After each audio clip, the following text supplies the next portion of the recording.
તમારા બધાનું સ્વાગત છે મારી યુટ્યુબ ચેનલ કેપી હોમ ફૂડ્સમાં। આજે આપણે જાંબુ સોટની રેસીપી બનાવીએ છીએ, તો ચાલો આપણે રેસીપી સ્ટાર્ટ કરીએ। આજે આપણે જાંબુના સોટની રેસીપી બનાવવાના છે। તો તમે જાંબુ જોઈ શકો છો, મેં 250 ગ્રામ જાંબુ લીધા છે। હવે હું એને ઠળિયા કાઢી લઈશ। બધા જાંબુમાંથી આવી રીતે કાઢી લેવાના।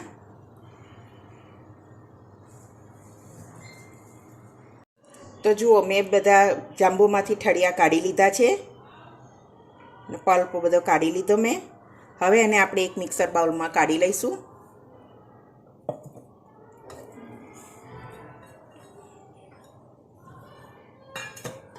તો હવે આપણે મિક્સર જારમાં લઈ લીધું છે। હવે એમાં આપણે 2 ચમચી ખાંડ નાખી દઈશું। હવે મિક્સર બંધ કરી અને એને ક્રશ કરી લઈશું। તો હવે જાંબુ બધા પીસાઈ ગયા છે, આવી રીતે પેસ્ટ બનાવી દેવાની। હવે એને આપણે એક બાઉલમાં કાઢી લઈશું। તો આપણે બધી પેસ્ટ કાઢી લીધી છે એક બાઉલમાં। હવે આને ઠળિયા પણ નાખી નહીં દેવાના, એને તાપમાં સૂકવીને પાવડર બનાવવાનો। રોજ 1 ચમચી પાવડર ખાવાનો, જેને ડાયાબિટીસ હોય એના માટે બહુ સરસ। હવે એને આપણે એક ગ્લાસ લઈ લઈશું। મેં અહીંયા એક લીંબુનો રસ લીધો છે। તો હું એને આવી રીતે ધારથી લીંબુનું કોટ કરી લઈશ।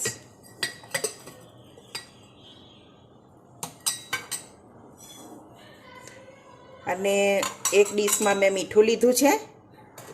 હવે 1 ગ્લાસ મીઠાની અંદર એ કરી દેવાનો, મીઠું કોટ કરી લેવાનું ધાર ઉપર। એ બહુ સરસ લાગે છે। ઉપવાસ હોય તો મીઠું નહીં કરવાનું। જો જોઈ શકો છો, આવું થાય છે। હવે એને આપણે ગ્લાસમાં 2 ચમચી લઈ લઈશું।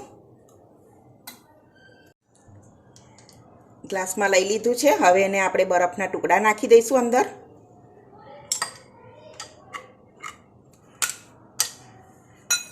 અને પાણીમાં પણ બનાવી શકાય, પણ હું અહીંયા સ્પ્રાઇટમાં બનાવું છું। સ્પ્રાઇટમાં બહુ સરસ લાગે છે।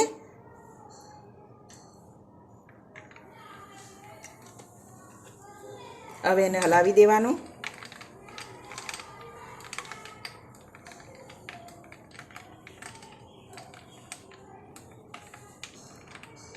તો આપણો જાંબુ સોટ બનીને તૈયાર છે।